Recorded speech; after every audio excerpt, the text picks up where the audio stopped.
हम छी दीपा और अहाँ सब गोटे के स्वागत करी छी अपन छोट छीन वीडियो में।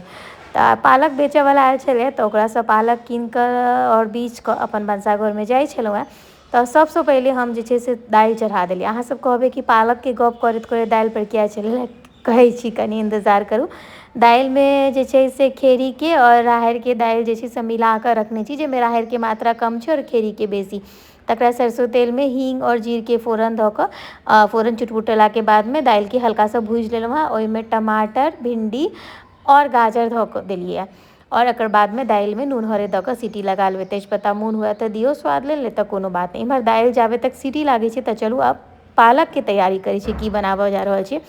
पालक के बनेबे कचरी तो सबसे पहले पालक के काटि के धो लेलिए। तकर बाद ओहिमे हरियर मिरचाई, प्याज और जमैन के पत्ता जे गाछ होइए से, तकर बाद में मसूरी के दालि फुला के पीस लेलहुँ हैं। नून, हरैद और हल्का सा मिर्ची पाउडर, तई के संग में बेसन, किएक तो मसूरी दालि देलिए है तो हल्का सा बेसन देबै। और जमैन जे छै से एहिमे रगड़ि के धऽ देलिए, किएक तो एहि पकौड़ा में जमैन के बहुत बेसी नीक स्वाद आबै छै। और ई कलकत्ता में ना माँ हमरा एक दिन पालक के पकौड़ा बना के खुएने रहे और ओहि दिन क्यों नहीं बुझि पेले जे पालक के पकौड़ा छै। तो हम अहाँ सबके कहि सकै छी जे अगर अहाँ के घर में साग पात केओ नहीं खाइत होत तो हुनका एना पकौड़ा बना के खुआ देबै ना, तो हुनका पतो नहीं चलतनि जे साग के पकौड़ा छै, यानी पालक के पकौड़ा छै। आ जँ अहाँ पालक के शौकीन छी तो ज़रूर बना कर ट्राई करू। दालि भात पर मात्र ई कचरियो बना लेबै ना तो खाना के अहाँ के चार चाँद लागि जायत। अच्छा, सनैत सनैत में बेसन कनी कम बुझाइ छलै तो और धऽ कऽ सानि लेलहुँ। ई सनला के बाद रखबै अगर तो मिहा जातै, तुरंत मिलाउ। और तुरंत मिलावे देरी जे छै, जहन अहाँ के खाना तैयार हो जाए तो लास्ट में कचरी तैर कऽ और खाना लगाबऽ लए शुरू कऽ दियौ। तो हमर सबटा खाना तैयार भऽ गेल छलै। दालि बनि गेल छलै, भातो पहिले बनाने रही और नॉर्मल आलू परोर के तरकारी बनेने छलहुँ हैं। और इम्हर हम कचरी तरनाइ चालू कऽ देलिए। आइ के कचरी हम सरसों तेल में तैर रहल छी, जैसे कि एकदम प्रॉपर ऑथेंटिक टेस्ट आवे।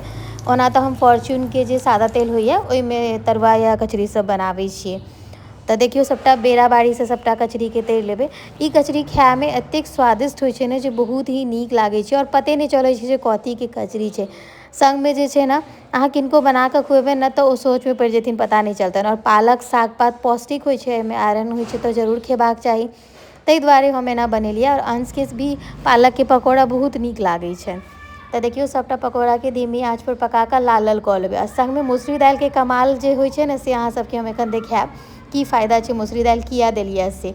तो इम्हर थारी लगाबै छी और गपशप करै छी। खाना बनाबऽ में सबसँ जे नीक प्रोसेस होइ छै ने, ओ खाना के थाली सजेनाइ। हमरा बचपन से ही खाना के थाली लगेनाइ बहुत बेसी पसंद है। हम हमेशा अलग अलग तरह के थाली लगाबै छलिए। और मिथिलांचल में तो भात सैंठे कऽ देल जाइ छै। हम कनिके सटै छी, किएक तऽ हिनका भात के अंदाज नहीं रहै छनि और ई चावल कमे खाइ छथि। सैंठ देबनि तो कहता अहाँ बेसी देलहुँ हैं, ताहि दुआरे ठीक ना। इम्हर भात, खीरा और दालि जे छै भिंडी वाला बनेने छै से लगेलहुँ। देखियो कते क्रंची छै ने, एकदम खरखर आवाज होइए ने, एहि दुआरे मसूरी दालि देने छलिए। कोनो कचरी में कनी मसूरी दालि धऽ देबै ना तो एकदम मजेदार बनि जायत। थाली केहन लागल जरूर कहब। तरकारी में आलू परोर के छलै। जय मिथिला।